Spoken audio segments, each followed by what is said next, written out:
Oh man, you guys will totally find what I managed to capture this week a bit of an oddity. It's a queen ant, but not just any queen ant.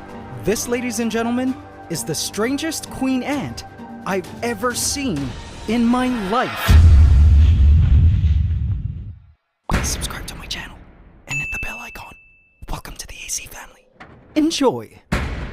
So as I was overseeing the construction of our future ant house, which by the way, as an update, is still under construction and should be done in a few more months, I felt a little tickle on my arm.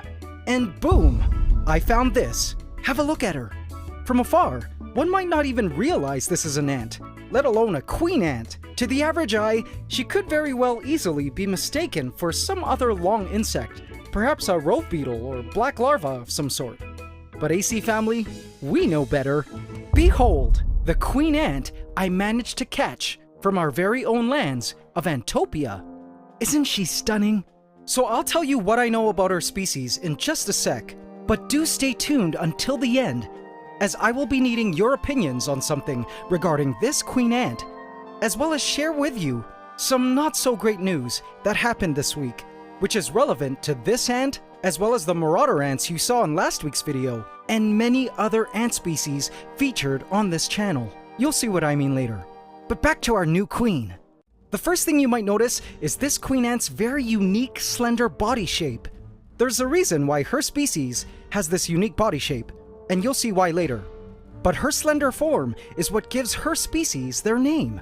She is what is known as a slender ant, from the genus Tetraponera.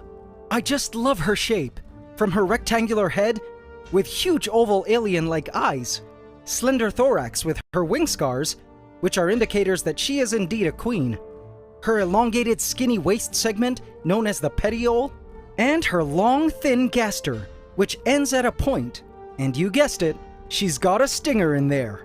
Which is why the moment I spotted her crawling on my arm, I was careful not to cup her, or make her feel threatened. I've never been stung by a slender ant before, nor was I willing to find out if and how much slender ant stings hurt. She was actually quite cooperative and crawled happily into this test tube setup to settle in.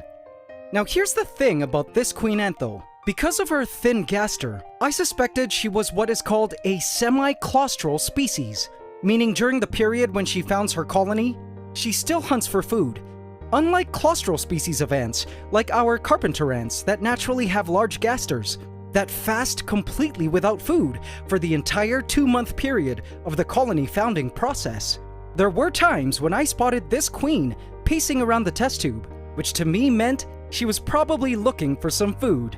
And so AC family, let's feed her royal highness, shall we? I grabbed some mango-flavored ant jelly. I think she'll really love this. I pulled the cotton blocker to her test tube, placed in a small blob using a toothpick, and plugged the test tube back up. AC family, let's watch. I think she could instantly smell the jelly nearby. And it wasn't long before she found our jelly offering and dove in for a drink. Awesome.